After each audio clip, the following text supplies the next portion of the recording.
Good afternoon, shareholders. My name is Melissa Kukash. As the chairwoman of the Kootznoowoo Inc. Board of Directors, it is a great honor and a privilege to welcome you to the 47th Annual Meeting of Shareholders.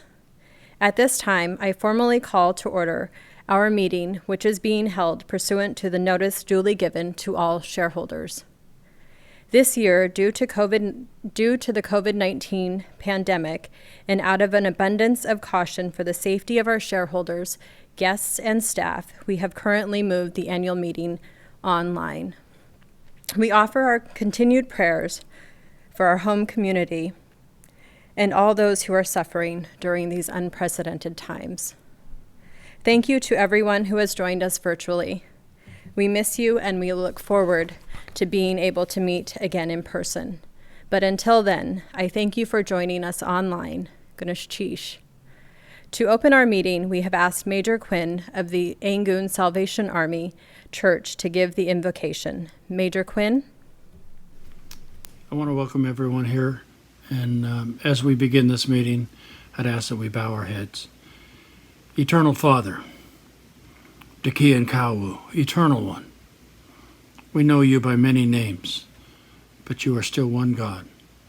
And as this meeting begins today, Heavenly Father, we just ask that you would be with all of those who are leading this meeting, that you would be in the conversations and the discussions, that you would be in the heart of all that goes on, and that you would help all things work together for the best of this community. In Jesus' name we pray. Amen. Thank you, Major Quinn. I would first like to offer my gratitude and pay my respect to those who came before us. To the past leaders of our clans, our community, our corporation, and our tribe, thank you for your service and for all that you have done to lift up, support, and move our corporation forward. Our people forward. For those who do not know me, once again, my name is Melissa M. Kukash. I am Clean AD, Raven Dog Salmon from the Central House in Angoon. I am child of the Taekwadi Brown Bear. My paternal grandparents are the late Matthew and Ramona Kukash. My parents are Lena Woods and the late Floyd Kukash. Last year, I was elected to serve a second term on the board and reelected chair by my fellow directors, of which it is a privilege and an honor to serve. At this time, I would like to acknowledge the other directors who I am proud to serve alongside and give each of them the opportunity to welcome you. Good afternoon. My name is Ella Bennett, and I was born and raised in Angoon, Alaska. I now live in Juneau, Alaska for several years, and I've served on the Kootznoowoo Board of Directors, and at one time was chairman of the board for a few years. I am a board member right now, and I appreciate serving the shareholders for the past several years, and just would like to say it's good to talk to each one of you. Thank you very much. My name is Harold Frank, and I'm a board member elected in 2019. I want to thank everyone for coming to this meeting. You know, it's not the best of terms, you know, with having to be virtual, but, you know, there's the alternative is that you could get this COVID-19, which is not good. You know, for everything I've seen, it's been terrible. So I know that we ruffled a few feathers with going virtual, but it's such a devastating disease that we can't risk having anyone get it, especially our elders. And it's terrible. From what I understand, it's not something we want to spread. So thank you for bearing with us, and we hope that it's only one time. But you know, please understand, we didn't do this to avoid you. We love to hear from your feedback at the meetings. So please forgive us, but please understand that it was mainly in response to the what happens to the elders. That's spooky. Anyway, thank you for coming, and we'll maybe next year we'll have a better meeting. Thank you. Katrais iwe chatu wasapling git einach. Let kat einach Henrietta Jean Hogue. Ach ish deshitan angundach. Ach tra kagwantan shit kakwana weho. What I did was I introduced you to my parents, my mother and father. We're all from Angoon. I'd like to tell you that I chair the 8-8 program that we currently have. And I'd like to be the first to thank you to our first online annual meeting. Hello, my name is Frank Jack III. I'd like to welcome everyone to our first ever virtual annual meeting. We live in challenging times, but we have to keep our shareholders and community safe for the future. I'd like to take this time to thank everyone that had a part in organizing our annual meeting. My name is Sharon Love, and I have served in many capacities here at Kootznoowoo. I started as an employee and worked my way up to become president of the company.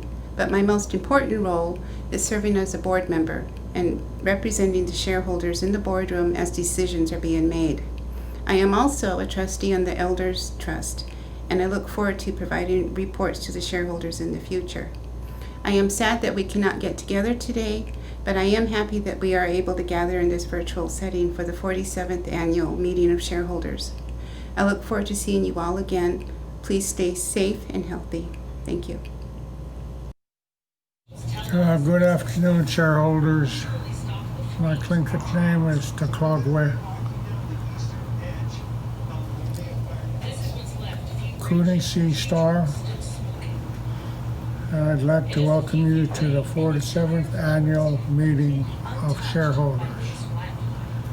I'm sorry that we are not able to be together today in person, and look forward to the time when we can all meet again.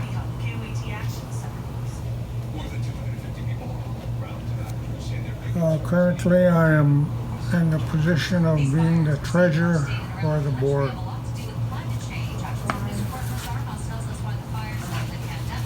I would like to say some things about education. One of the things that we need is more of our children getting a higher education. One of our shareholders who finished his education, and his name is Edward John Jr. And I've always believed that the children should be seeking a higher education as they move along in school. It is very important for them to do that so Kootznoowoo can survive for another 50, 100 years. It's going to be up to them. They are the future. And also, we need to all work together on this virus. I don't know what's going to happen in Angoon, but you all start helping each other, keeping your distance, or doing things for each other. As long as you wear your mask, take care of yourself. Back to the meeting.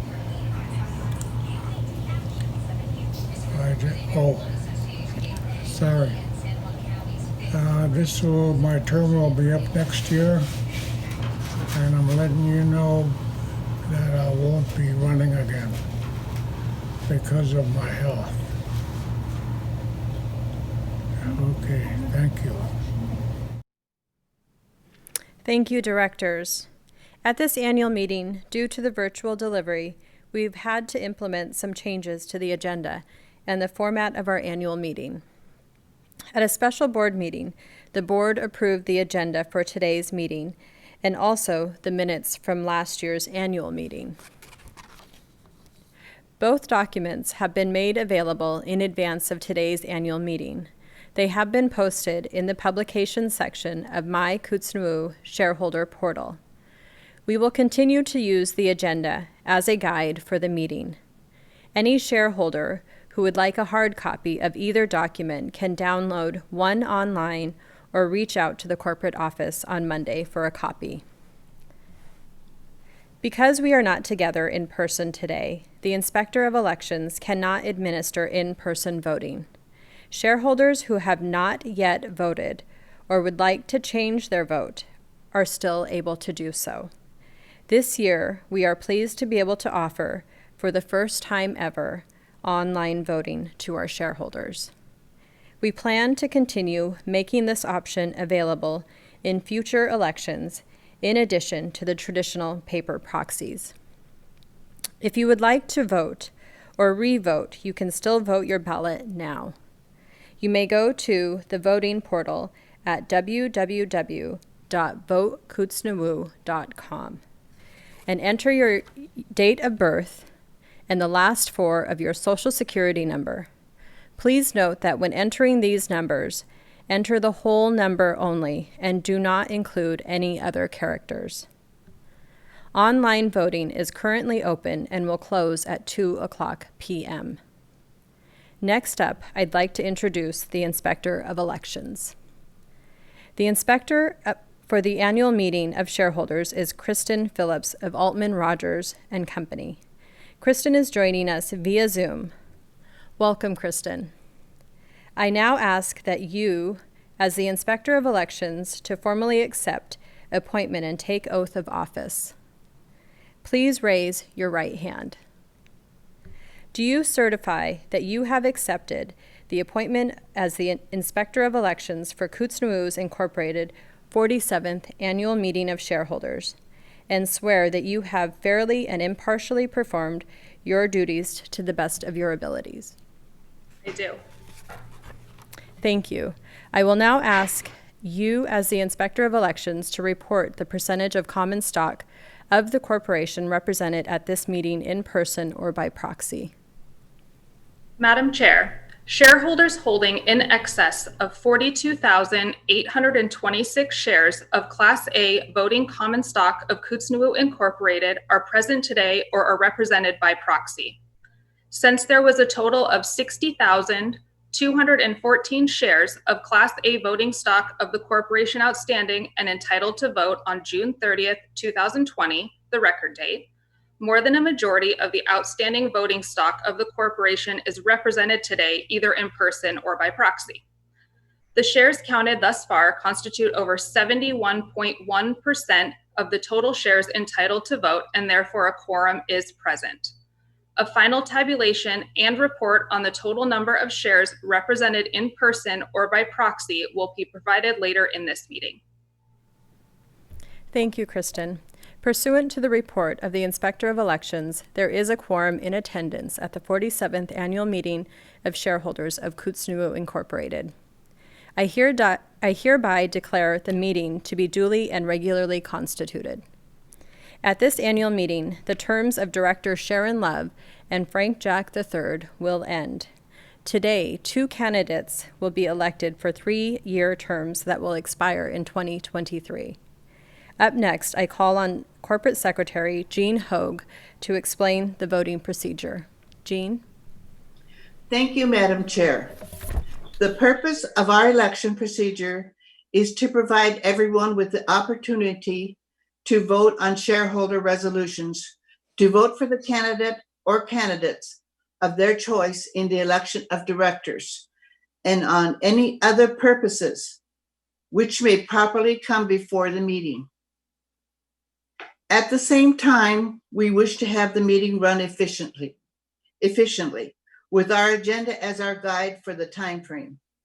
Online voting has been made available for this meeting. Shareholders who have not yet voted or who would like to change their votes can access the online voting portal in 3 ways. You can vote online at www.votekootznoowoo.com. You can access the voting link through the mykootznoowoo.com portal where you are watching this meeting. Or you may access the portal through the Kootznoowoo.com website under the online voting. There is tab on the right of the header. There is no separate ballot registration for this virtual annual meeting. Section 210 of our bylaws provide that any meeting of the shareholders, every shareholder has the right to vote, shares to be entitled to vote in person or by proxy appointed by an instrument in writing, signed by the shareholder. Section 210 also provides that at an election for directors, every shareholder entitled to vote may vote by proxy, the number of shares owned by that shareholder, for as many persons as there are directors to be elected, or he or she may cumulative votes by giving one candidate as many votes as the number of directors to be elected, multiplied by the number of shares owned, or by distributing these votes on the same principle among the nominees. All shareholders of the corporation have cumulative voting rights in the election of directors. Today, there will be 2 directors elected. Therefore, an example, if you own 100 shares of common voting stock of Kootznoowoo Incorporated, you can give one nominee all of your 200 votes. You can also divide your 200 votes among the nominees in any other way you see fit. Thank you for those who have voted and those who will vote during this annual meeting. This year, the Board of Directors increased the voting incentive from $25 to $50 for every eligible shareholder who voted a valid proxy at this election. Thank you, Madam Secretary. Kootznoowoo is committed to holding fair elections that provide each shareholder who chooses to run for a seat on the board fair and equal opportunity to be elected. Unlike other corporations, we do not have a board slate, nor does the corporation endorse any individual candidate. We leave the decision of who to vote for to every shareholder who has the right to support whomever they choose, whether it be a candidate listed on the corporate proxy or a write-in candidate. However, we also take seriously our responsibility to ensure that information that is provided by the corporation is accurate. Section 3AAC 08315 of the Alaska Corporate Code states that it is unlawful for ANCSA board candidates to solicit votes with false and misleading information. The corporation will take action when necessary to clarify or correct statements that fall into this category. This year, 5 shareholders who were nominated for the board of directors submitted candidate packets in order to have their names listed on the corporate proxy. We have been advised by the Inspector of Elections that none of the candidates have notified the inspector of their wish to withdraw as a candidate. We have provided each candidate an opportunity to address shareholders directly at this meeting by submitting a candidate speech that is no longer than 3 minutes. Please note that candidate Matthew Kukash has notified us that he has chosen not to submit a video. At this time, we will hear from the candidates who will make their speeches in alphabetical order. A lot has happened since I was first elected to the board and is still happening today. We've done a lot of house cleaning, and I believe the corporation is heading in the direction it should be. We as a board have worked very hard on a hydro project, and it's the closest it's been to becoming a reality than it ever has. The airport is also moving forward. These are two projects that were brought to the table when I was young. We are also involved in carbon credit sales, which will produce income for years to come. The 8A and cultural tourism are two areas that I advocated for, and I'm pleased that they are also moving along nicely. We've also had to clean up our financials, which required several meetings and a lot of work from our president and office staff. We've created more income from our building in Angoon by renovating it from an unused space to 3 apartments.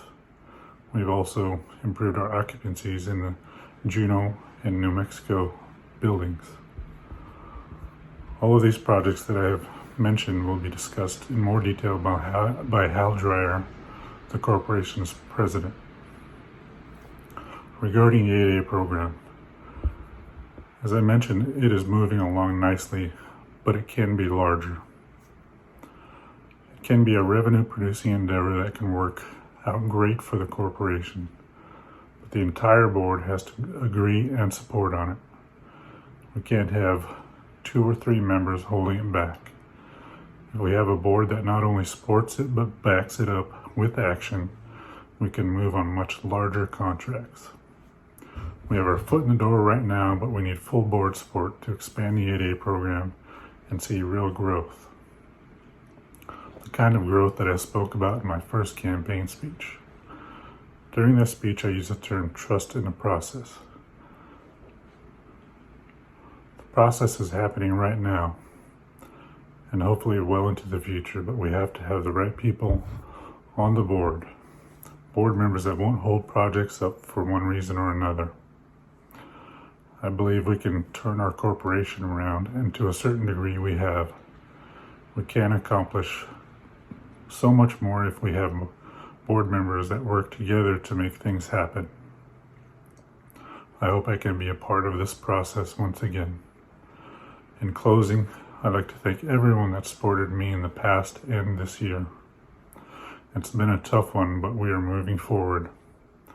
There's a lot of work ahead of the board, and I hope I am a part of it.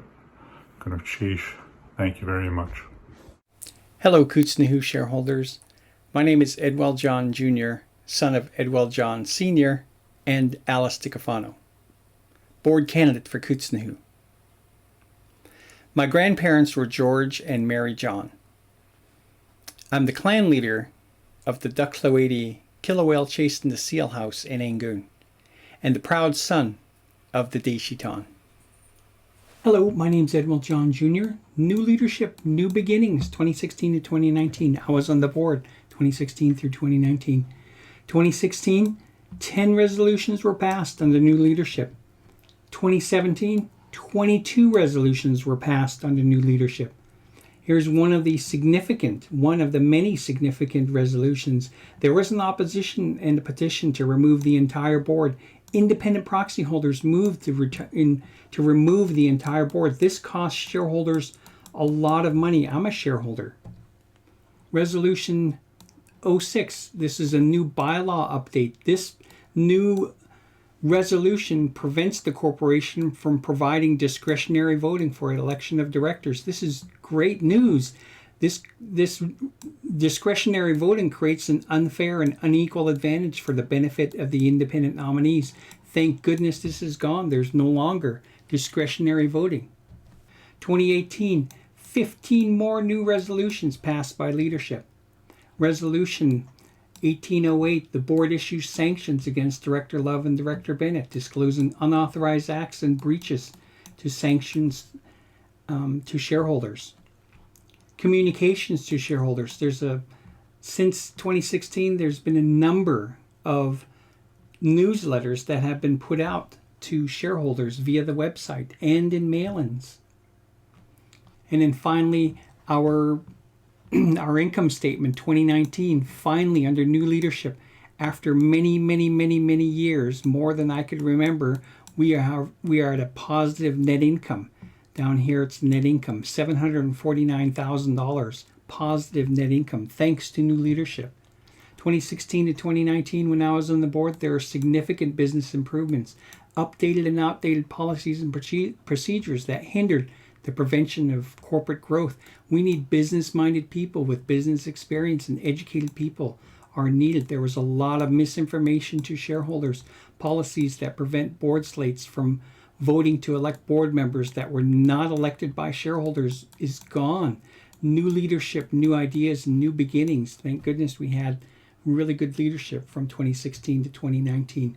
I really want to thank you for listening to me. I hope that you vote with your heart, and I hope that you make the right decision. Thank you. Ganesh Chish. My name is Lisa Johnson Blackhorse. I am a child of the Deshitan, the daughter of Abner Johnson, a world-known carver born in Angoon in 1927. His parents were Ethel Davis Johnson from Kootznoowoo and Joseph P. Johnson. If you know Uncle Paul, he is my late father's youngest brother. My mother was a Yurok native and adopted by Jenny Jim into the Brown Bear clan when I was a child so I could follow our people's protocol. I am a mother to 4 sons, married almost 30 years to a Navajo Navy veteran. I was born and raised in Seattle.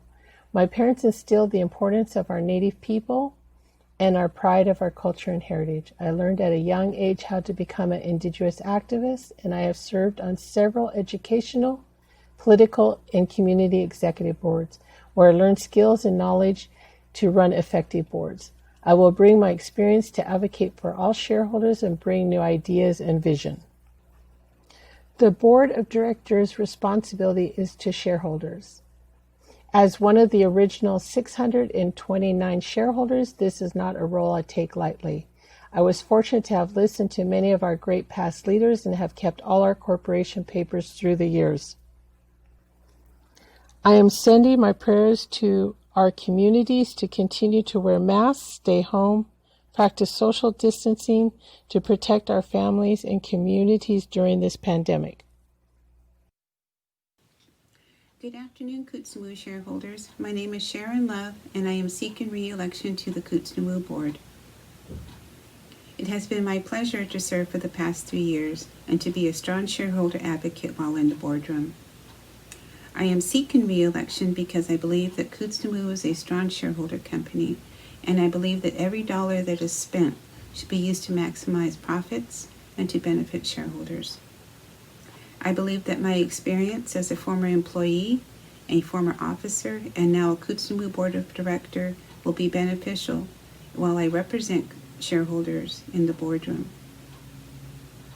The important projects that the corporation is facing right now include the carbon credit project, the Thayer hydroelectric project, the growth of our 8A companies, and the Angoon Airport, just to name a few. I believe that Kootznoowoo needs permanent leadership in our Juneau office. We currently have a CEO running our office from Florida. I believe this is too expensive and it is inefficient. I have been advocating for permanent leadership for quite some time, and I believe that if shareholders feel the same way, they should contact the board and express their feelings in writing. I know that shareholders have been experiencing some hardship due to COVID-19. I was a strong advocate for a distribution, and I was happy that the board made this distribution in May. I have been a strong advocate for shareholder benefits. I advocated on behalf of shareholders for a $50 voting incentive, and I also was a strong advocate for reintroducing voting prizes, which will be included this year. This ensures that all shareholders who vote have a chance to win a voting prize. I would like to thank those who have supported me and have voted for me, and I promise that I will be a strong advocate in the boardroom. Take care of yourself, take care of your family, and I look forward to seeing you again. Thank you, candidates, and good luck to all of you in this election. I would like to once again call on our corporate secretary, Jean Hogue, to provide the secretary's report. Thank you, Madam Chair. I have received a certified list of the holders of common stock of Kootznoowoo Incorporated as a close of business on June 30th, 2020, which was the record date for this meeting. Pursuant to Section 2.9 of the bylaws of the corporation, this list has been available for examination by any shareholder of the corporation at the registered office of the corporation for a period of at least 20 days prior to this meeting. I can certify that each shareholder, as of the record date, has been provided a notice of this meeting. The corporation's proxy form and the proxy statement, the corporation's audited financial statement for the period ending December 31st, 2019. The notice of this meeting and the affidavit of mailing of the notice are available at the corporate office for examination by any holder of Kootznoowoo Incorporated common stock present, or by any person present representing a shareholder. Only holders of Class A common stock of the corporation on the record date of June 30th, 2020 are entitled to vote at this meeting.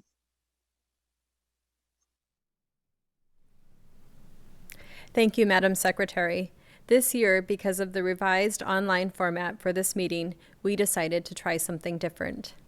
Instead of a traditional formal presentation from myself as chair or from our CEO on the state of your corporation, we decided it would be best to answer your questions and share information in a discussion-style format.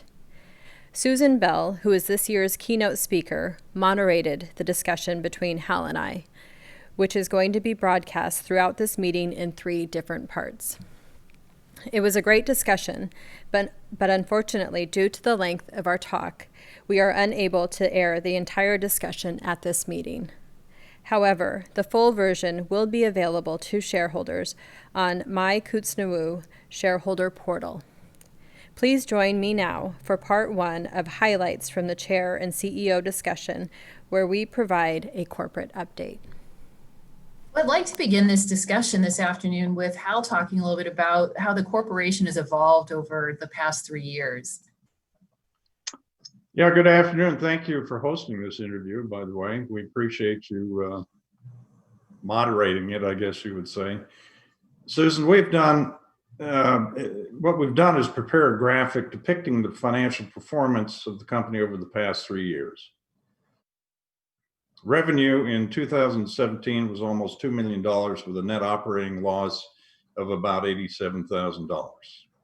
Revenue in 2018 was slightly higher at about $2.2 million with a net operating loss of $130,000, much of which was due to accounts we had to write off from previous years.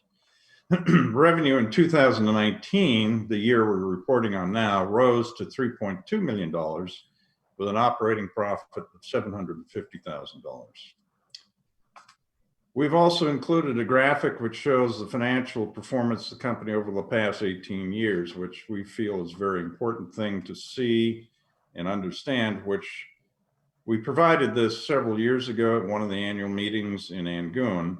And what it depicts are the numbers if you remove grants and 7J money out of the calculations. In other words, we were trying to find at what point in time did the corporation not make money from profitable operations. They were making money from grants and 7J money.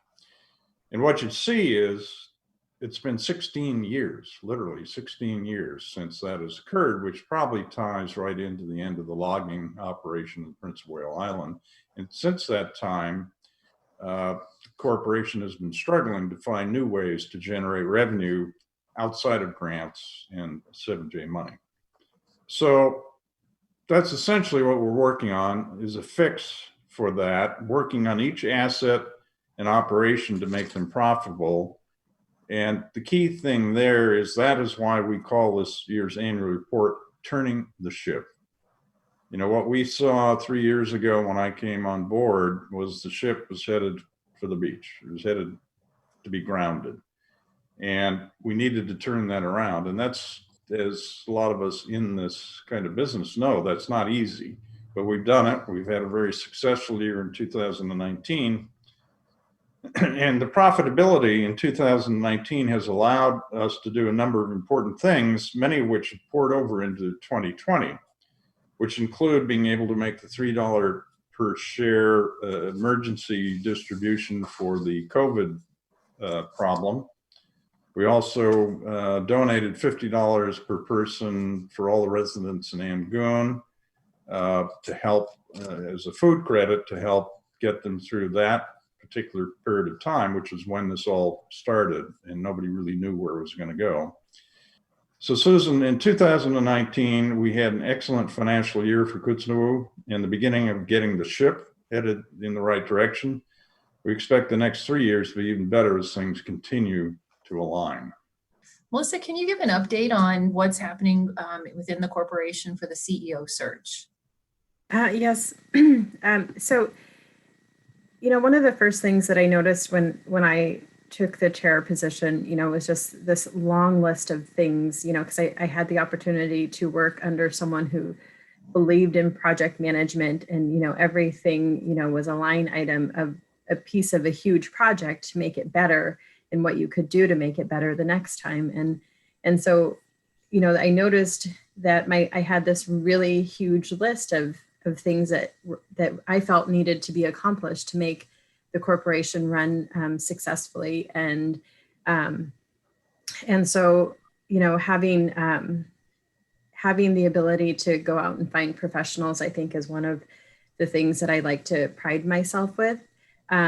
In terms of like hiring Hal, we found him through an interim execs company, and he has been great in terms of bringing us with how far we have come, because all of the few things that we have spoke about, it was huge steps that we had to take in order to get in this direction, and of course it came with growing pains, and so we are on our second go around in terms of trying to find a replacement for Hal. We did this a couple of years ago, and we had several candidates who applied, but none of them wanted to live in Juneau, and that's a huge challenge. And Sealaska, Huna Totem, Gold Belt, they're all very lucky and very fortunate that they have someone who is willing to live in Juneau and make their home in Juneau. And so that's one of the challenges we have in trying to find an executive who would want to come and move their family and make Juneau their home.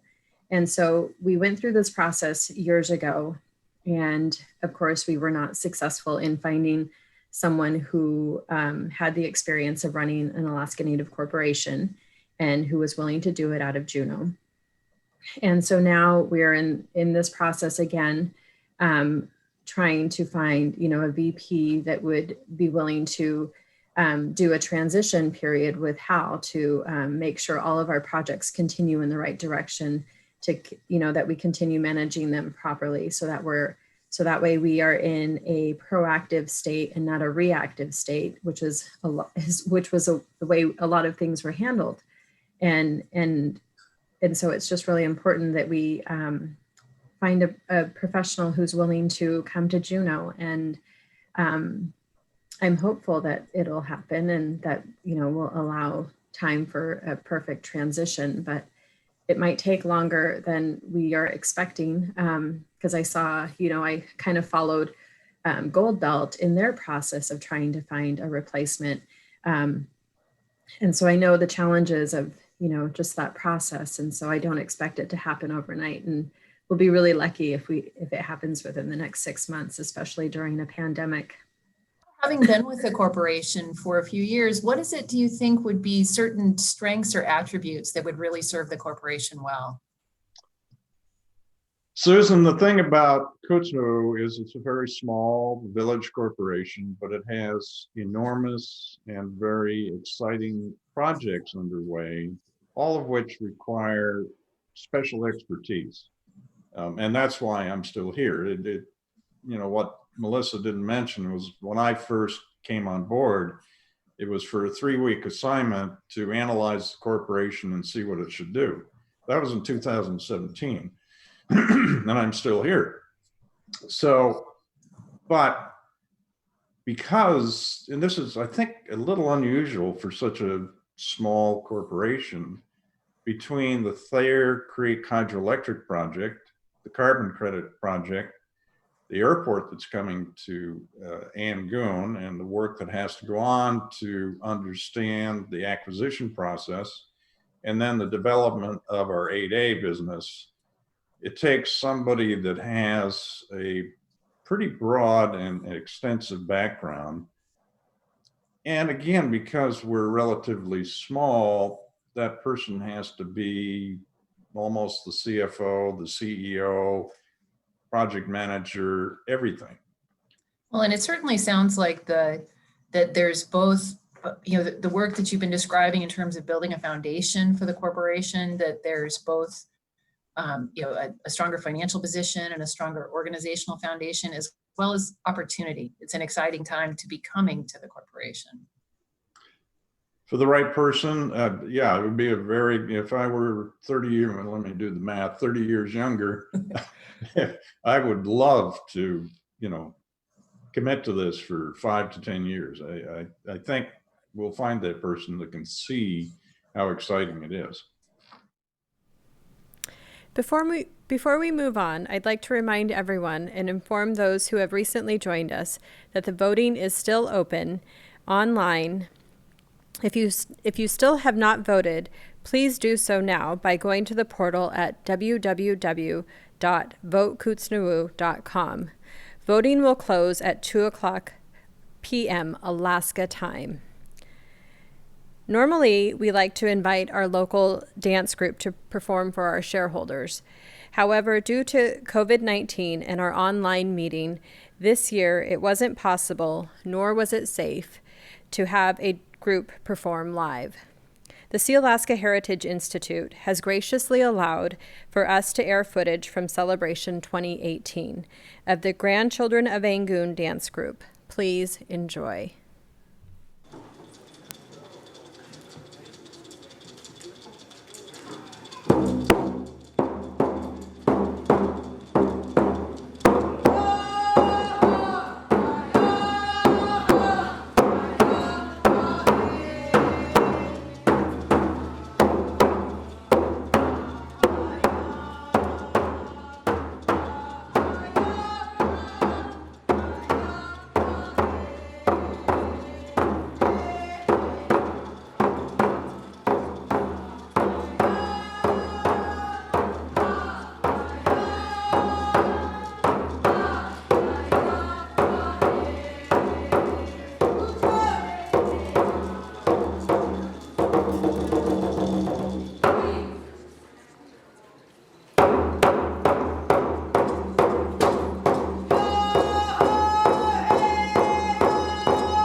for coming to our performance of the grandchildren of Angoon. Kootznoowoo Achtachklankiyan.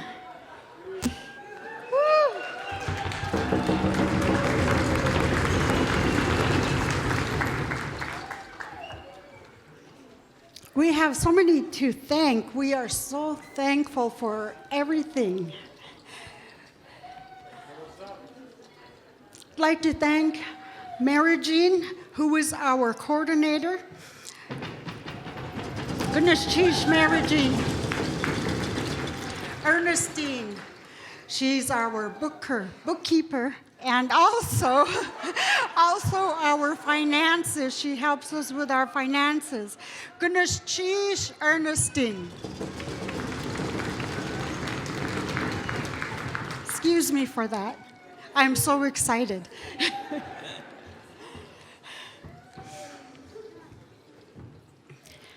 I'd also like to thank Shkin Dutan, George. She was a great helper with our group.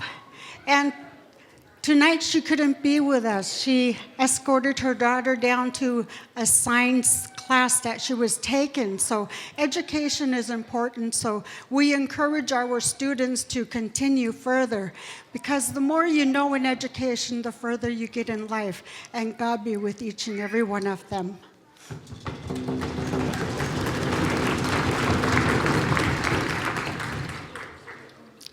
I want to thank Peter McCluskey. He works at Greens Creek, and he came to some of our practices at home, and he helped our boys perform. Goodness, geez, Peter. I couldn't leave out our sewers. We have Harriet Silva, who spent a lot of time. She's got a granddaughter who let us out today. She's Thunderbird, so she let us out today. And not only did she take care of her little Thunderbird, she helped each one of the children get done. Goodness, geez, Harriet.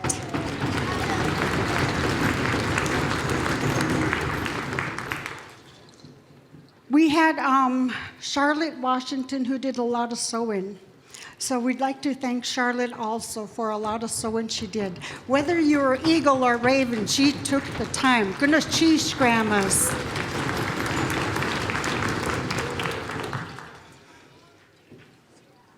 We have our parent helpers, Natasha Kukash, Ernestine Jack, Barbara George. Marcy Kukash also helped us in sewing. Goodness, cheese.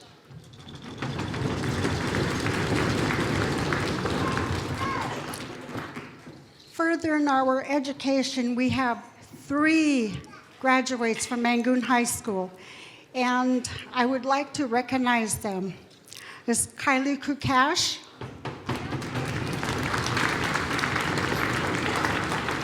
Cassidy Nelson, and Jared Hunter.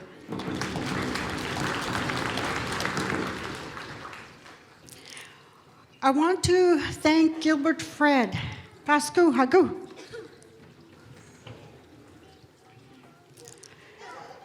Gilbert Fred has been there helping us with the children. He helped write out the songs and doing the pronunciation of the songs for the children. So he is going to introduce our songs today. Goodness cheese, Kasku. Goodness cheese.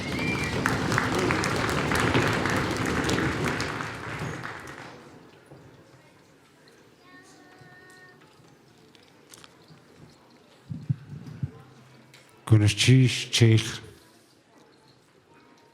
We have the young people from Angoon here. I'm really impressed with them. Obviously, they have a lot of desire and hunger for the culture.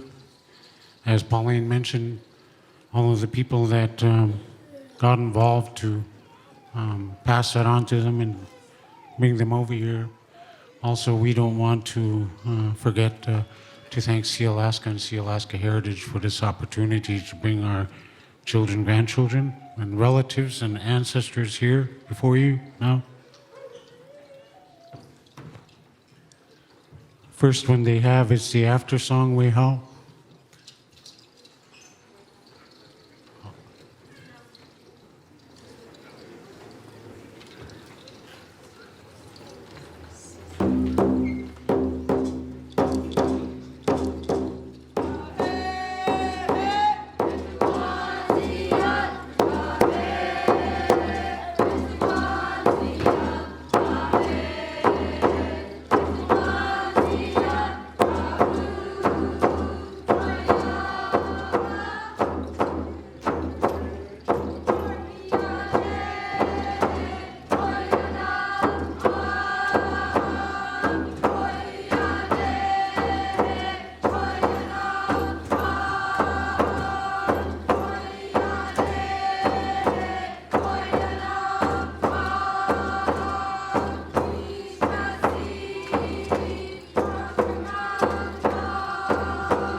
That was fantastic.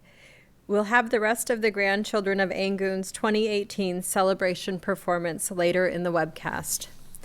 Next, we would like to take this opportunity to introduce Kootznoowoo's staff, who work hard to oversee the day-to-day operations of the corporation. Of course, you all know Hal Dreyer, who serves as our current president and CEO.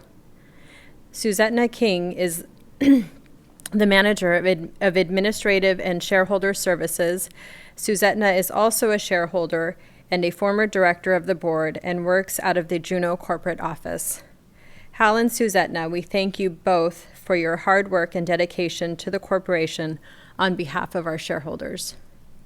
Next, we'd like to return to the chair and CEO discussion for part 2, where we reviewed the status of several Kootznoowoo's business development projects. As a reminder, the full unedited version of this discussion will be available on my Kootznoowoo shareholder portal after the annual meeting.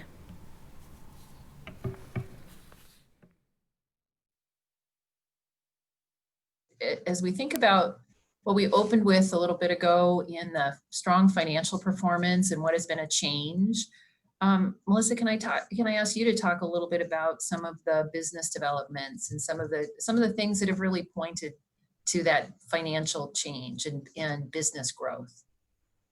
I think it just kind of thinking about, the project management as being one of the huge components, and having someone who has the ability to be able to manage multiple projects and attention to detail, so that way nothing is overlooked. I think that's really important, as well as, being able to be proactive versus reactive, because I think the corporation was operating in a reactive state and, not having any partners involved in the projects where they're necessary. And so being able to be in front of all of these projects has been, a game changer for us. Because we basically have to rebuild our reputation and, to be operating in a professional manner, to have our website looking professional, to have, all of the documents in the system, to have them have the professional appearance is really important. And, there's the deferred maintenance of all of our assets that's finally being addressed. And, these things are just huge in terms of getting our corporation moving in the right direction. Well, another area that I know is of significance to the corporation is the carbon credits. How can you give us a little bit of an update on where the corporation is with that? Yes, I can. In 2018, we entered into a contract with a company called Blue Source. Blue Source specializes in the development and registry of carbon credits. In Southeast Alaska, they work with a company called Terra Verde, which I believe that's Spanish for green earth, for those that know Spanish, which is owned by Brian Kleinhens, who was with Sea Alaska for years. I'm not sure if he was the land manager or natural resources, something like that. So what they did is they analyzed our timber resources on Prince of Wales Island to determine if we had anything that was marketable in the carbon credit arena. And they came back with a proposal for putting that acreage into the carbon credit program. The board approved the contract, and we worked on this process for, well, since just a few months ago, because it's quite an extensive process. You essentially have to go out and do a timber cruise. You have to do the volume analysis. You have to do, and then there's an independent verification that has to happen by a third party verifier, quote unquote. And then you have to go through the process of registering the credits with the ACR. And I think that's the American Carbon Registry. I'm not sure exactly what that is. But when you do get registered, it becomes a commodity. So now you can sell these credits. And, you know, our discussion today is not long enough to go into how that all works, because it'd take you about 3 hours. Those that have been involved in this know it. And we will put out a paper about that for the shareholders in the next 2 or 3 weeks, because it's interesting. But their survey and their work to get it registered resulted in approximately 160,000 credits being registered. And that was in June. Finally got the notice in June, I think it was, this year. And that's why I said earlier, a lot of what I'm discussing now are things that happened or started years ago and fall into 2020, even though this is a report about our 2019 efforts and successes. A lot of this falls into the next year. So a month later, basically, I think it was June 12th, they were able to get them registered. A month later, in July, they found a buyer for $60,000 a year for 3 years of the credits, and they're in the process of putting that together right now. So the question becomes, why is it important to Kootznoowoo? The registry and then the sale of these credits is projected to provide Kootznoowoo approximately $5 million in revenue over the next 5 years. And why is that important to know? And that it's important to know, besides the fact that it's $5 million, it's important to know because we have had questions about why did the board do this? Why didn't we try to harvest more timber? Well, the fact of the matter, and I've confirmed this with Brian at Terra Verde from his survey, is that the second growth timber still has 40 years or so or more to get to the point where it's in a marketable condition. So what we did is we entered into what is called a voluntary market versus a mandatory market. The key difference there is that in the voluntary market that we're in, it's a 40-year program. In the mandatory program, which might generate a little more money, but it's a 100-year program where your trees are tied up for 100 years. So the beauty of this, what we've done here is we get paid, you know, hopefully $5 million over 5 years for doing nothing except for agreeing to not harvest them and not harvest them for 40 years, at which time we can reevaluate it for those that are around in 40 years, come to think of it, whether that's, you know, the thing to do. So it works out perfectly. And that we've been very happy with what Blue Source has done for us. We view this as basically the perfect outcome because, you know, we can watch the trees grow and get paid for it, essentially is what it boils down to. Melissa, will you tell us a little bit about what work is required and does that create employment opportunities? It does. It does require a lot of work, and it does provide for employment opportunities. So, for the last 2 years, I believe, it could possibly be 3. We have been working with Sea Alaska and the USDA with NRCS in terms of thinning and slashing on our land, because when we did the initial harvesting of the trees years and years ago, we didn't keep up on the maintenance of allowing the trees to basically grow to their full potential. And so in the last few years, we've had some tree thinning happening and slashing on our property. And it's kind of divided out into phases, and Sea Alaska has been really great to work with in terms of, just monitoring this progress, because we've been working through them. And we do have a shareholder who owns a company who is actually working on our land right now. And so they're down there in Dora Bay, thinning and slashing our property so that way our second growth trees can grow, and hopefully after our carbon credits deal is no longer there, then we'll have the ability, and hopefully there's a timber market, and hopefully we can actually make money off of the potential trees that we may have in the future. So thank you. Up next, it is my pleasure to introduce Susan Bell as our keynote speaker. Susan is the CEO of the McDowell Group. She has been a big supporter of Kootznoowoo and is working closely with the board and management to update our strategic plan. Susan? Well, good afternoon. I'm Susan Bell. I'm CEO of McDowell Group, and I'm pleased to be here at the Kootznoowoo annual meeting. McDowell Group was engaged by Kootznoowoo to help the corporation develop a strategic plan. And I thought before I go into that, I'd just describe briefly a little bit about our firm and my background. McDowell Group is a research and consulting firm that was established in 1972.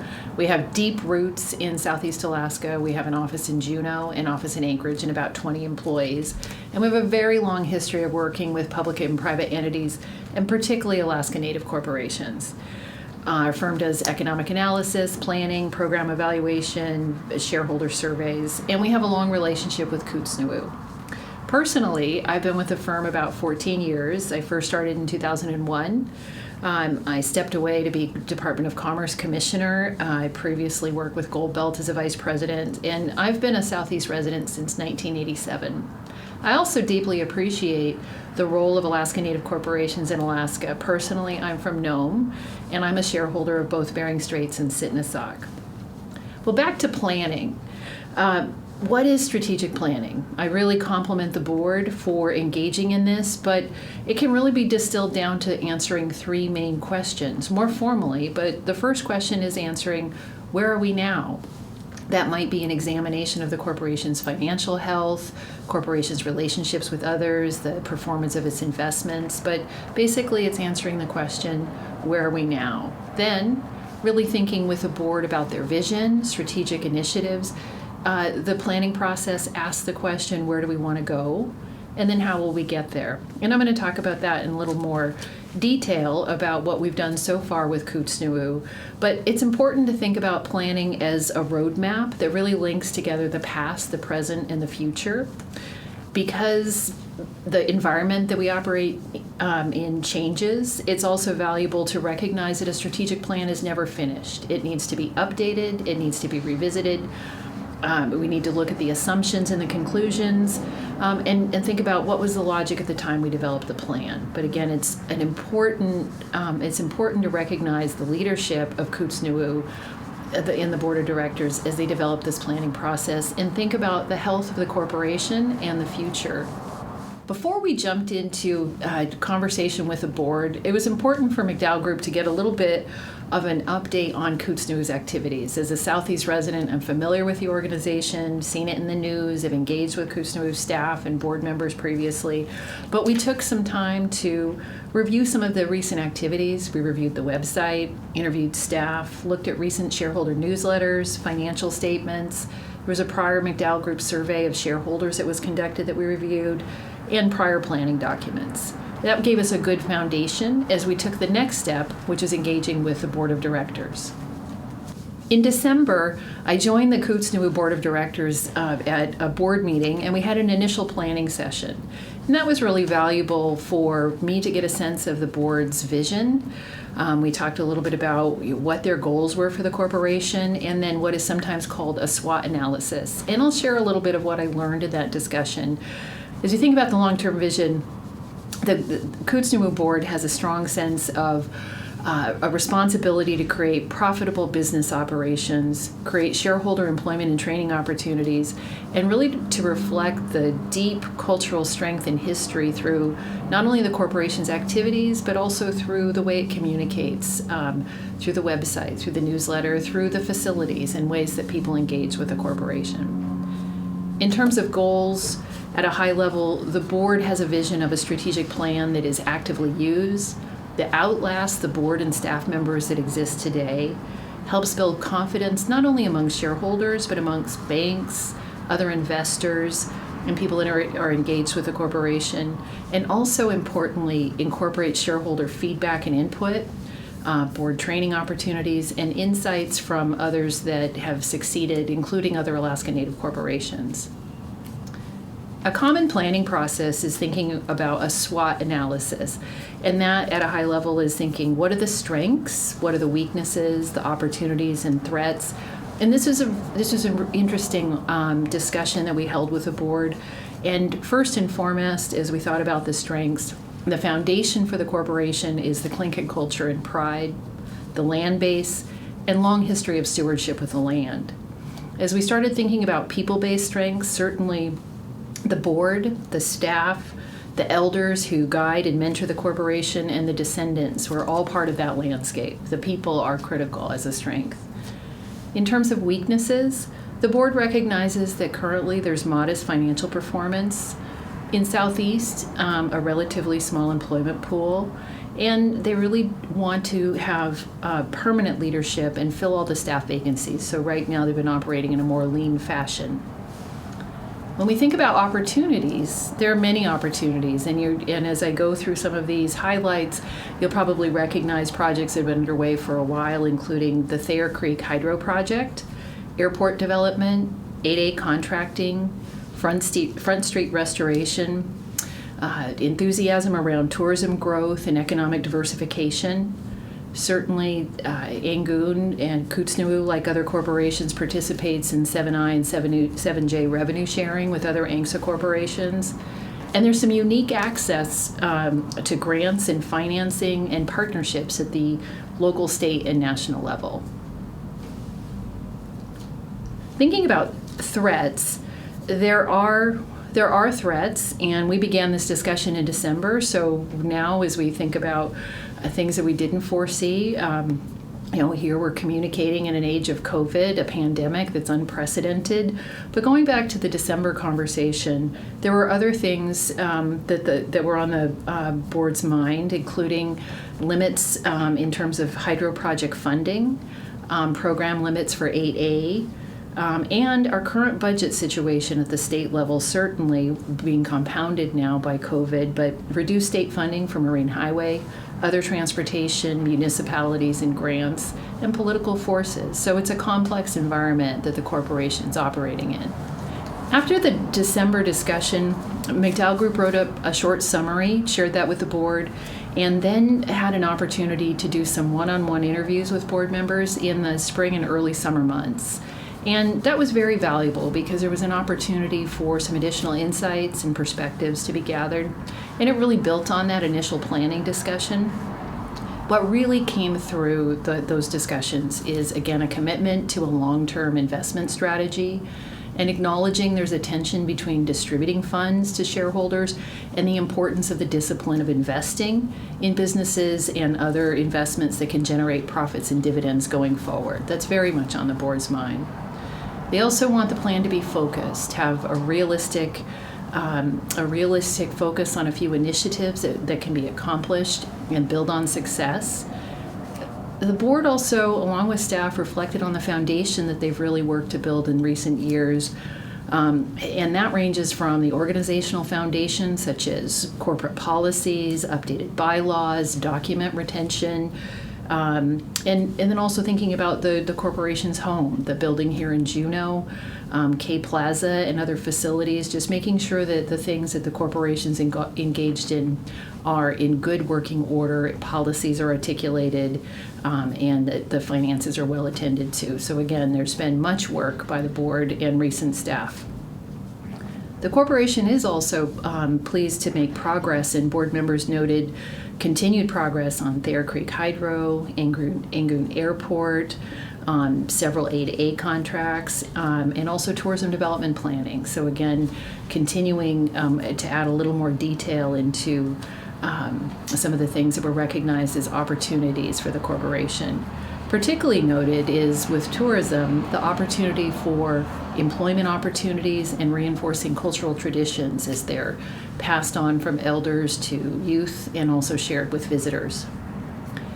Reiterated in those individual board discussions was the importance of shareholder communication and thinking that not only in the planning process, but going forward, a commitment to communicating with shareholders through multiple channels, from newsletters, emails, forums like the one we're having today. Also, staff succession planning was noted. Following today's annual meeting, the board members and any newly elected board members will reconvene and consider what the next steps are in the strategic planning process. One of the things that was underscored through discussions to date was the importance of shareholder input, and the board will be discussing ways through things like shareholder surveys and some one-on-one discussions or small group discussions, how shareholder input is incorporated into the planning process. There'll be one or more planning sessions where, again, those main themes of where are we now, where would we like to go, and how will we get there be revisited.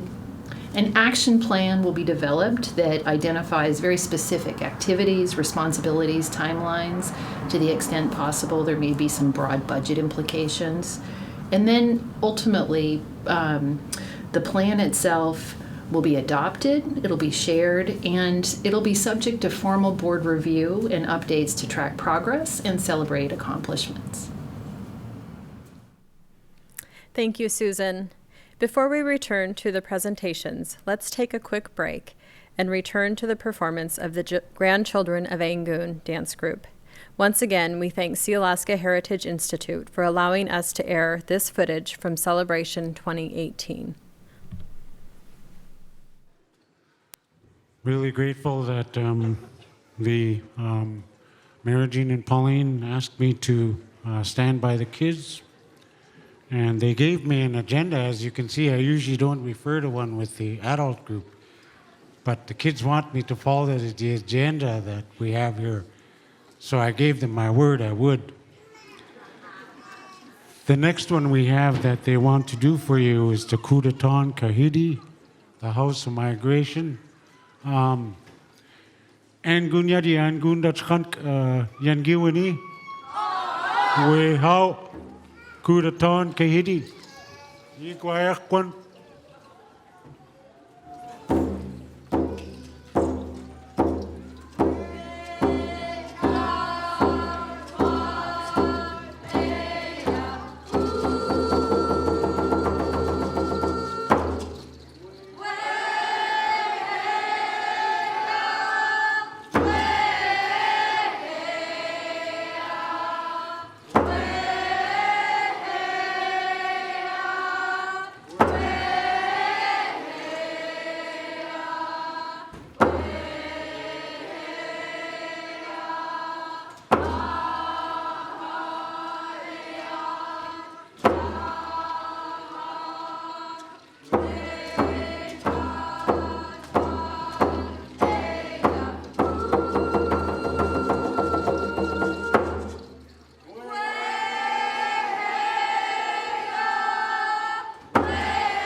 The first the equity the kids want to do is the Wushkitan, the first out of the Wushkitan series.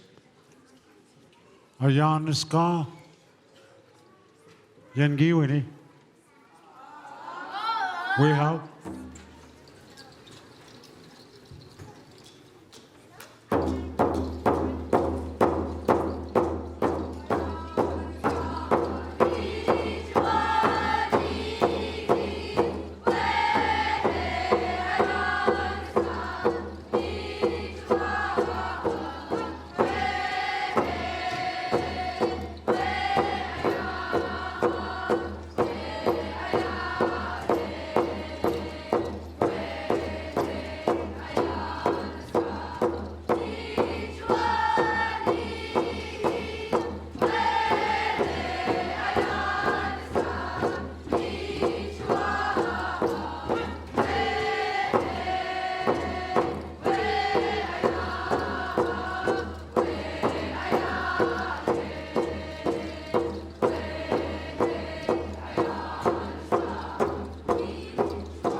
So they want to balance that Mushkitani equity with the Deshitani equity.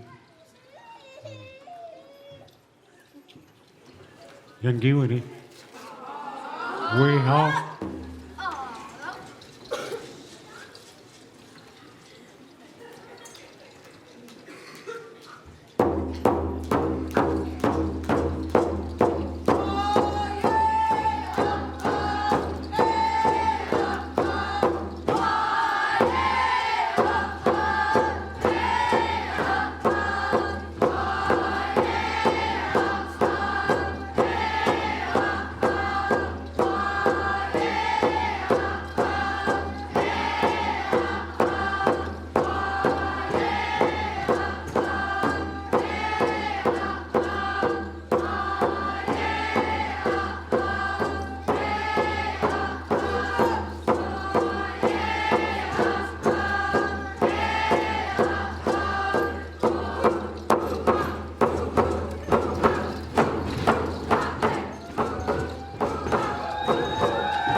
I could feel the power. Kanachlatzin. The kids want to honor all the clans here, all the nations. They want to do the clan song and say, Chok na Anietki. All the children of the eagle nations. Yechla Anietki, the children of the raven nations. And then they're going to say everybody Anietki twice, so they don't have to go through the whole list and nobody feels excluded. I appreciate their thoughtfulness at such a young age. Yangiwini. We help. Igwaekwan.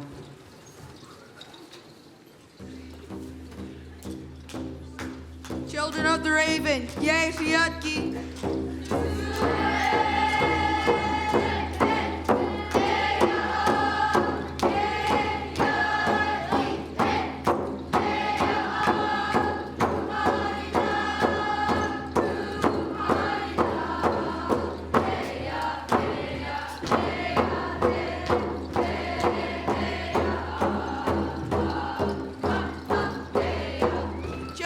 the eagle, Chok Iatki.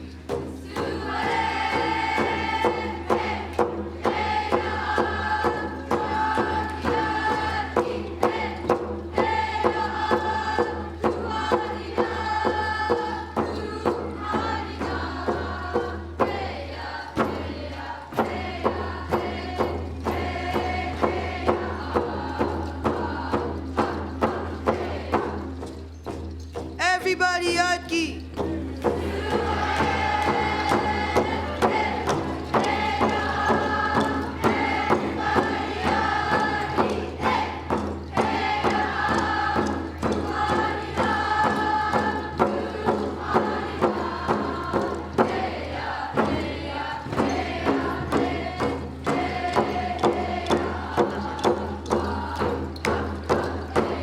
Everybody Iatki.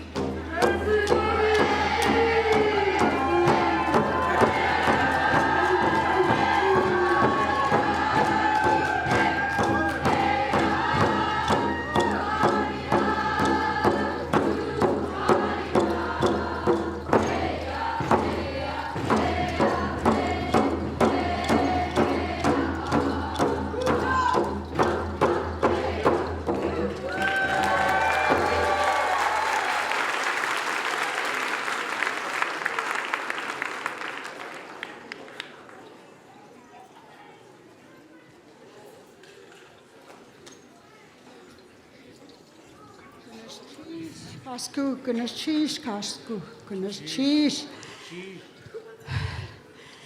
We'd like to at this moment honor all the grandparents. Goodness cheese, grandparents. If it weren't for you, we wouldn't be here.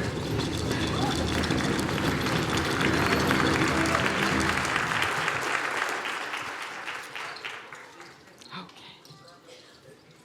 Exit.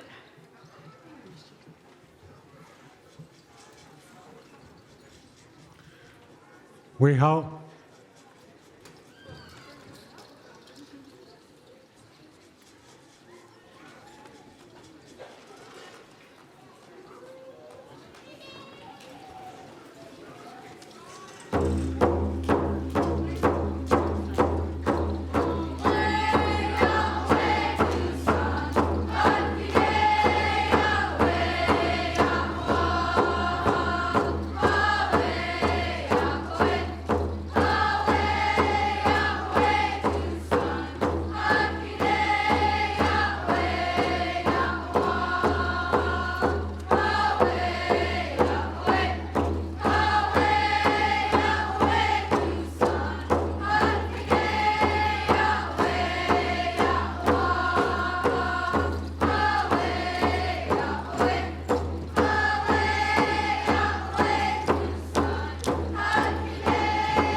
We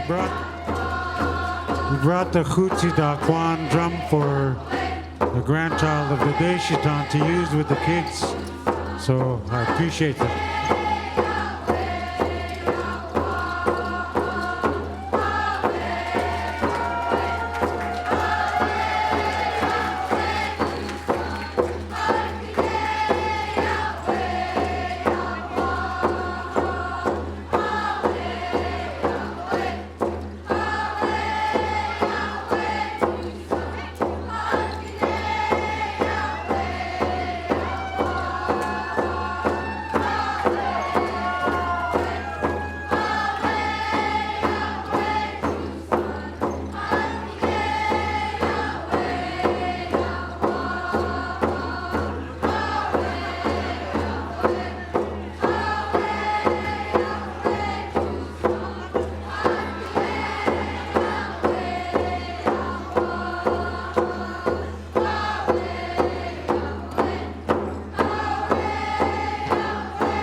Ganesh Cheesh to SHI and Ganesh Cheesh to our grandchildren of Angoon. It is so good to see you and so good to hear you.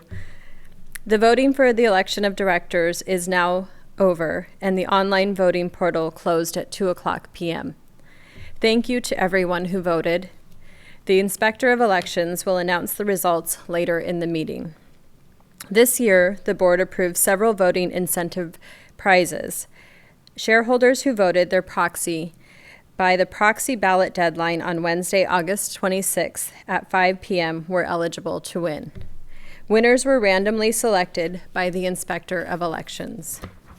We'd now like to announce the winners.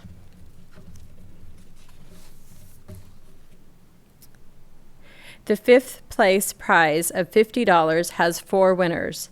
The winners are Alper Johnson, Victor Jamestown, Peter Duncan, and Billy Guerrero. The fourth place prize of $100 had 3 winners. The winners are Judson Thomas, Clifford Paul, and Erica George. The third place prize of $200 had 2 winners, Paula James Jack and Brian Fell. The second place prize of $350 had 1 winner, Brenda Fell. And the first place grand prize of $500 had 1 winner, and the winner is George Jim Jr. of Angoon. Yay, George! He's our neighbor in Angoon. Your prizes will be mailed out from the corporate office next week. Congratulations to all the winners, and thank you for voting. Next up, please join me in welcoming Nathan Soboleff, who will report on the Kootznoowoo Permanent Fund Settlement Trust.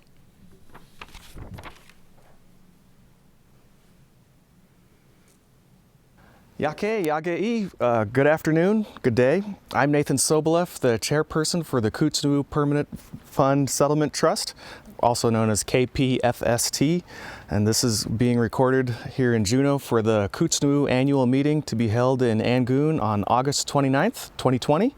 KPFST is an irrevocable settlement trust approved by the shareholders in Kootznoowoo in July of 1994, and it is to maintain assets and pay distributions from trust net income to income beneficiaries or shareholders.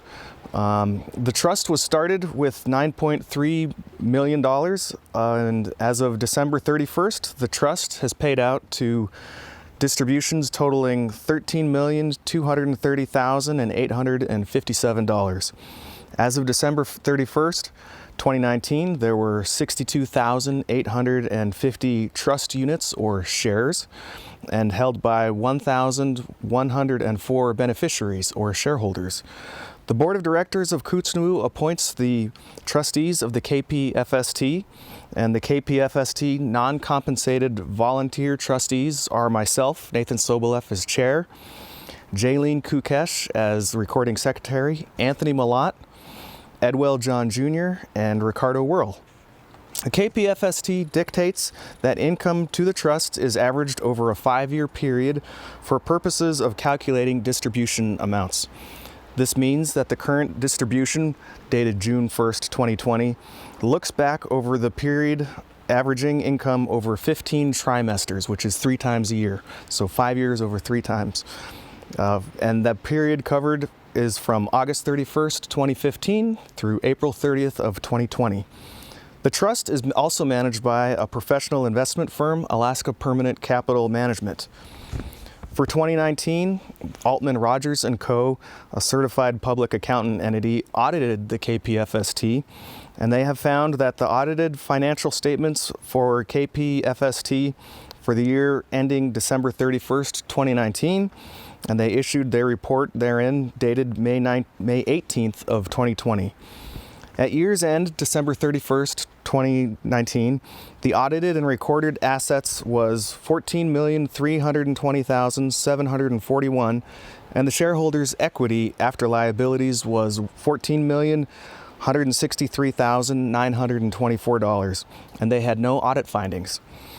During the fiscal year 2019, KPFST paid out the following dividends on the following dates. February 1st, $2.85 per share, June 1st, $2.70 per share, and October 1st, $2.71 per share. For 2019, the trust paid distributions totaling $519,141. And again, as of December 31st, 2019, the trust has paid out to shareholders a total of $13,230,857 for the time of its existence. During 2019, the trust earned $1,157,867.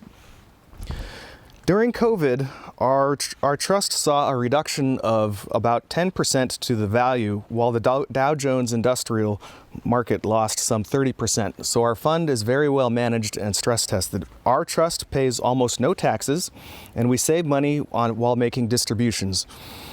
Our payment for distributions is calculated by a formula and not set by trustees, and our fund is managed at very low cost. Other ANCSA corporations are moving towards using trusts like ours, and moving forward, the Kootznoowoo Inc. is considering growing the trust and making corporate distributions through the trust. We also plan on informing you, the shareholders, about trust activities and to help ensure the continuation of trust distributions and to the trust itself. Be strong, hang in there, Yigu Ayakhat Kwan, and Guna Shish, thank you. Thank you, Nathan. Now please join me in welcoming Carmelita Estrada, who will report on the Kootznoowoo Cultural Education Foundation. Carmelita? Chutsk yuchat duasak, cha'ach nachatzati, tekwedi ayachat, engun kwandach ayachat. My name is Carmelita Estrada, and it is my honor to serve as the chair of the Kootznoowoo Cultural and Educational Foundation. I am proud to serve alongside my fellow KSEF directors, Edwell John Jr., Katie Pittman, and Albert Howard. KSEF reestablished the scholarship program 3 years ago. The foundation is committed to investing in the education and career development of Kootznoowoo shareholders and their descendants. Over the last 3 years, we have been proud to have supported 31 students with nearly $20,000 in scholarship funding. Today, we are excited to announce 8 new recipients who will be awarded scholarships for the upcoming school year. They include Maya Arujo, who is attending the University of California, Los Angeles. Jade Arujo, who is attending Stanford University. Marlis Board, who is attending the University of Alaska Southeast. Alicia Duncan, who is attending Oregon State University. Marilyn Frank, who is attending Stanford University.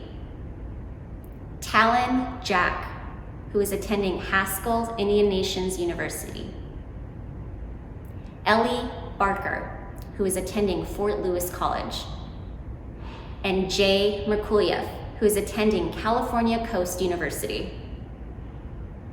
We wish all of our scholarship recipients good luck this year, and we know that they will make us proud. If you are a student in college, I highly encourage you to apply for our scholarship program.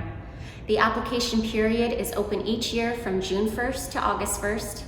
To qualify, a student must be an Alaska Native Kootznoowoo shareholder or descendant of a shareholder, be enrolled full-time in college or vocational school, and have at least a 2.0 GPA. Once again, to all of this year's recipients, we congratulate you, and we look forward to supporting and celebrating your successes in the years to come. Gnachish.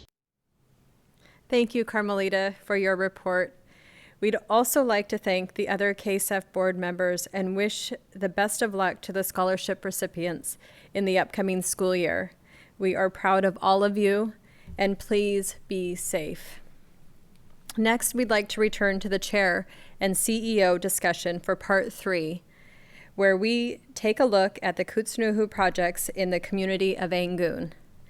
We hope you take the time to view the full unedited version on My Kootznoowoo shareholder portal. The discussion covers in depth Other topics such as communications, our 8A program, Kootznoowoo's real estate holdings such as K Plaza and the Angoon corporate building, the Angoon airport, and economic opportunities that the corporation is looking into.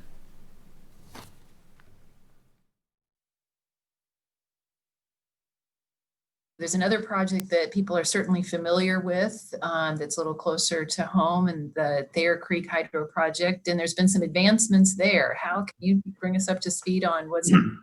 Sure, yeah, the Thayer Creek Hydro Project, I believe, was the second thing that I started on when I joined Kootznoowoo, and it's going extremely well.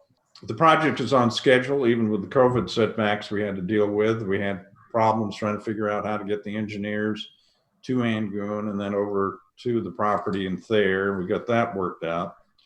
The 65% design will be done in September, basically in another, next month. We submit that to AEA for their review and approval. We also took some steps to make the project go faster by hiring local shareholders in Angoon to go out and clear a trail from there's going to be a road from what's called Stillwater Anchorage, which is right across from Angoon, all the way to Thayer. And it's about 6 miles, perhaps 6.5 miles.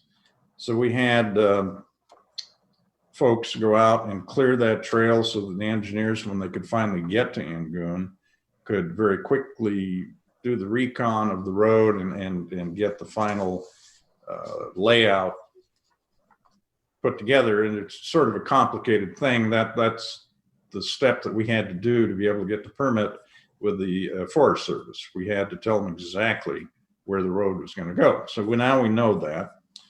The 100% design will be complete in December on schedule.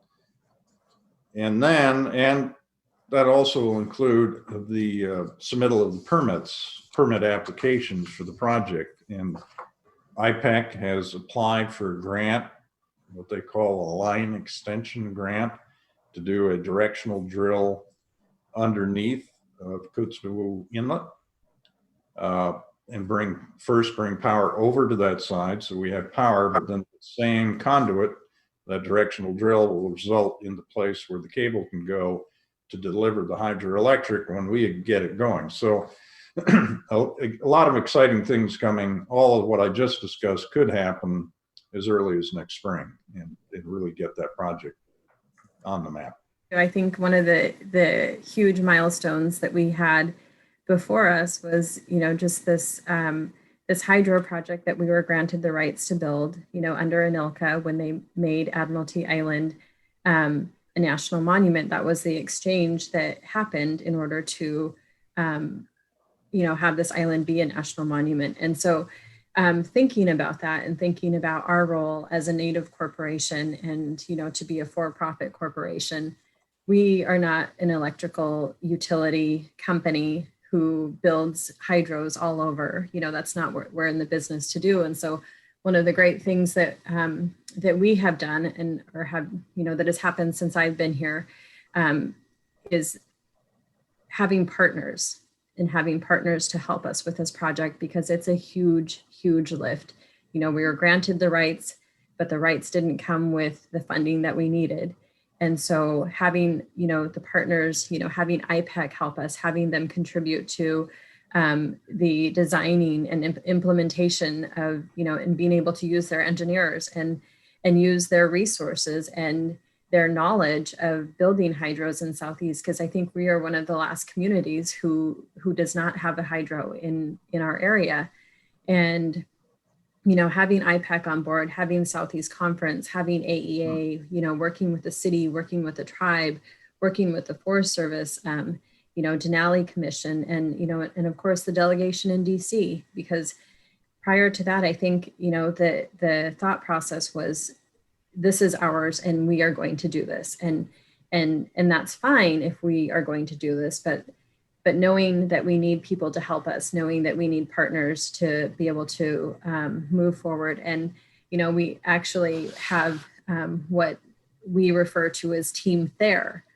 And so, and that's, part of our process of moving forward. And, and Hal's been working with, all of the agencies and so that concept in itself, I think, wasn't happening before. And so I feel like we're closer and closer to making this a reality for this community. Because I keep saying it's our turn, it's our time. And, because I want heat pumps in homes and I want electric cars, for our community. I want the economic development that would come with having a hydro here in my community for our people. And, just the ability to be able to be sustainable and to have, Angoon be a community that doesn't have to rely on state funding moving forward, and just to be able to take care of ourselves. The corporation has been working on tourism development as well. And Melissa, can I ask you to talk a little bit about some of the grant work that's been done there? Yes. So in December, I want to say, we hired a grant writer. He used to work for Search, and then he also worked in several of the communities in Southeast Alaska. I think he may actually do work up north as well. But for us, he has been writing grants on our behalf and what he did give me a list, but I'm going to have to look at it to be able to tell you exactly what it is.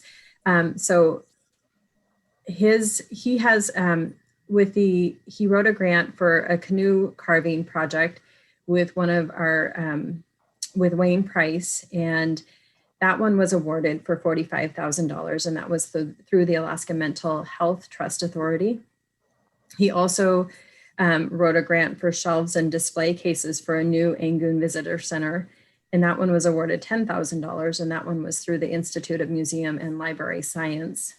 And he also requested through the Sea Alaska Corporation a free red cedar log for a canoe project, and that also ties back to having a carver come down here. And I believe we have Wayne Price, who has carved canoes in Southeast, and I'm not sure if he's done it with other communities, but I know he has done that with Haynes.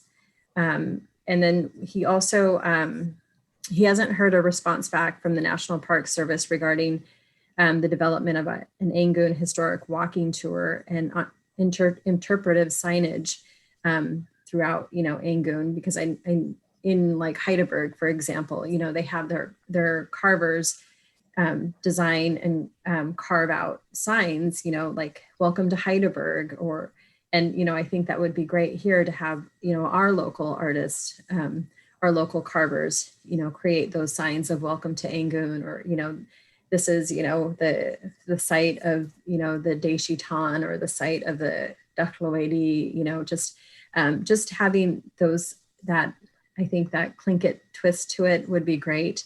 And one of the other projects was the canoe carving with Wayne with the National Endowment for Arts. We haven't heard a response back from that one, and that one's for $40,000.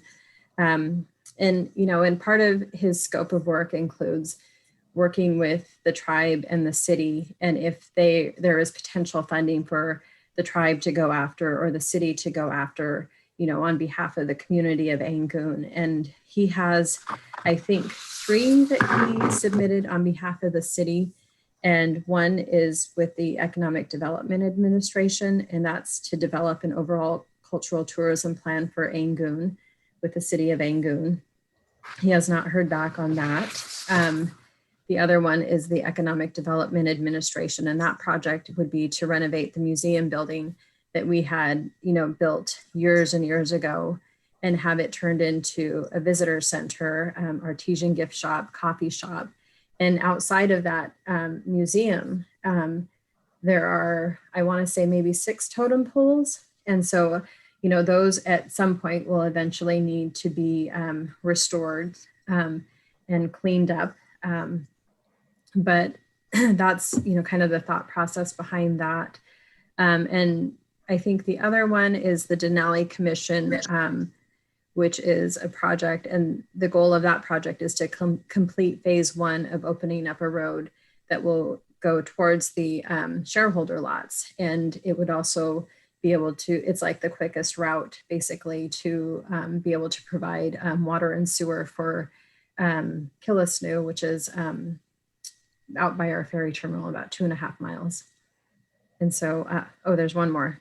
In the U.S. Forest Service RAC grant, which is with the city of Angoon, to receive $75,000 from the U.S. Forest Service to complete an environmental assessment to complete the Danger Point Trail, which is, there's a current trail that goes to the graveyard from the community of Angoon.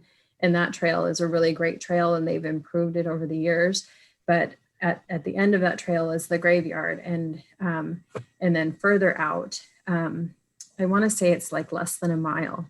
We've done the hike about 3 or 4 times this summer, but it would be a trail that would lead out to Danger Point. And it's also an old site of, where I believe it was the Daishitan had their fort.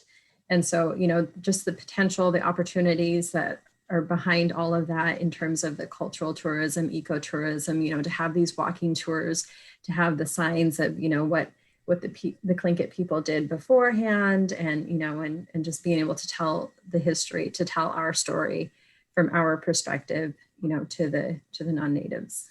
There's also been advancements on the land transfer that's 14C3.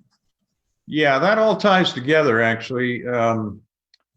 Melissa and I, and the board members looked at the process that's been going on for, I think, 30 years. I didn't have time to look it up. It's like forever to complete the requirement that we have to transfer lands to the city.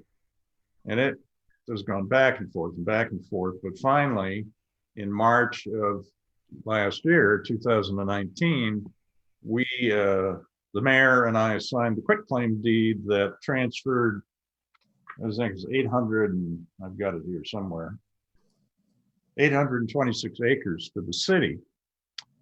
And the reason it's not so important to Kootznoowoo, other than it's a requirement and obligation to get it done. But what it does is it allows the city to be a city. So for all those years, the city was a city without any property and no right-of-ways. We actually own the right-of-ways under the roads that exist there right now, totally out of whack. So now they have, not only do they have property to work with for public places, and they own the right-of-ways, but they also are going to generate some funds, because some of the parcels that are going to be purchased in the airport project are city-owned parcels or city-owned right-of-ways. So it's and as a side point, not a lot of shareholders know this, but many years ago, the trees on all of Kootznoowoo's property were transferred to the city. So when it gets to the clearing of the trees, they're going to be purchased by the DOT, and the city is going to gain all those funds. So it just adds to the excitement, and like I say, it doesn't impact Kootznoowoo that much, but it really impacts the city to be able to actually become a city with property, assets for sale, things that are moving forward. And then again, when the airport project and the construction starts, it'll be the perfect time, because of the kind of equipment that's going to come into Angoon, to build the roads that Melissa was talking about, or more of the roads, so that homeowners or home site owners can actually access these homes. Right now, what exists is a drawing on a piece of paper, but there's no access to it. So it really doesn't provide any value or the ability for the village or the city to expand. So all of it ties together. It's all very important.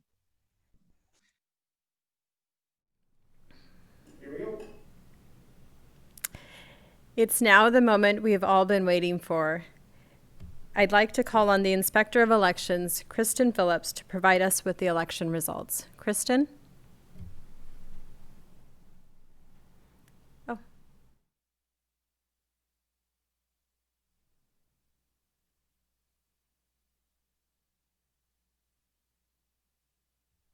Kristen, you are on mute.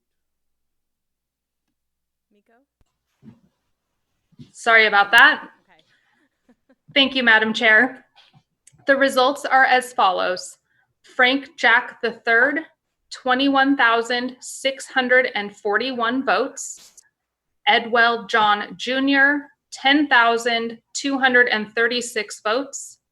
Lisa Johnson Blackhorse, 9,938 votes. Matthew Kukesh, 23,899 votes. Sharon Love, 17,719 votes. Ella Doris Bennett, 2 votes. And Rosemary Neese, 1,271 votes. Thank you.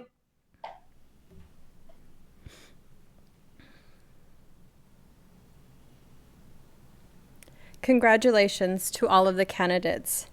Before we formally adjourn, we'd like to announce the virtual door prize winners for this meeting. All shareholders who logged in to view the meeting on my Kootznoowoo portal have been entered in a chance to win. Winners were randomly selected. We'd also like to acknowledge and thank those businesses who donated these prizes. The Forest Service donated 4 kids' fun bags that you can enjoy yourself or pass along to a friend or family member to enjoy. The winners are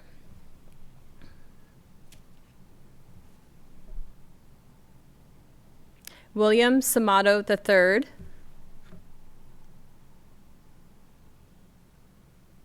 Barbara Achuk,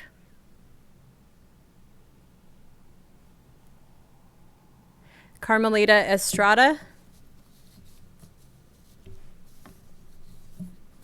and Doris Williams. Tlingit Haida Central Council also donated several items. We thank them for their generous donation. The first item is a goodie bag that contains a Tlingit Haida branded bag, Devil's Club salve, and earrings. The winner is Clarice Frank. Next is a goodie bag. This one includes a Tlingit Haida branded bag, Devil's Club salve, and a silk tie. And the winner is Maggie Joseph. The next prize is a Tlingit Haida branded satchel, and the winner is Evangeline Howard. Next, we have a fun eagle puppet and a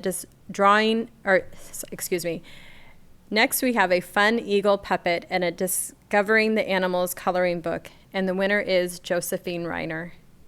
And finally, we have another fun puppet and Discovering the Animal coloring book, and the winner is Nathan Sobolev. Once again, thank you to Tlingit Haida for their donations. Up next is $50, which was donated by Inside Passage Electric. The prize goes to Stella Estrada. The next prize is $50, which was donated by Wells Fargo Bank, and this prize goes to Albert Howard. $250 was donated by Altman, Rogers and Company, and this prize goes to Francis Daniels. Yay, Francis! And we have 2 big prizes of $500. The first prize was donated by Silver Bow Construction, and this prize goes to Rose Westica. Yay, Rose! And the final prize of $500 was donated by Plumbing and Heating Company in remembrance of Rusty Powers, and this prize goes to Tyler Frisbee. Thank you to all who donated, and congratulations to all the winners. Your prizes will be sent out next week. We have one more item left on the agenda, and that is questions and answers. We did receive a few questions from shareholders that we were going to address. Thank you for all of your questions. Unfortunately, we are now over the time limit for our meeting. However, we will make sure to get your questions answered. We will post our response in the next newsletter and on my Kootznoowoo shareholder portal. Now, to give the benediction to our meeting, I once again call on Major Quinn of the Salvation Army. Major Quinn?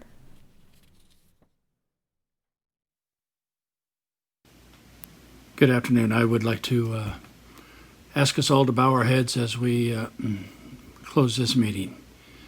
Heavenly Father, Kootznoowoo, we come to you and ask that all of the plans that were made, all the discussions that took place, Heavenly Father, took place with you in mind.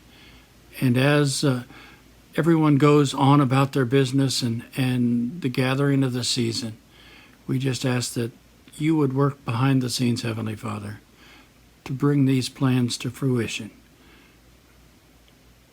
We pray everyone traveling mercies as they, for those who have traveled for this meeting, for this time together. We just ask that you would continue to be in the midst and bring your blessings upon Angoon. For it's in Jesus' name we pray. Amen. Once again, I thank you for joining us at the 47th Annual Meeting of Shareholders. I hope next year we will be able to meet in person. But until then, on behalf of the board and management, I wish you all health, safety, and blessings. Ganesh Chish. As chairwoman of Kootznoowoo Incorporated, I now declare this meeting adjourned.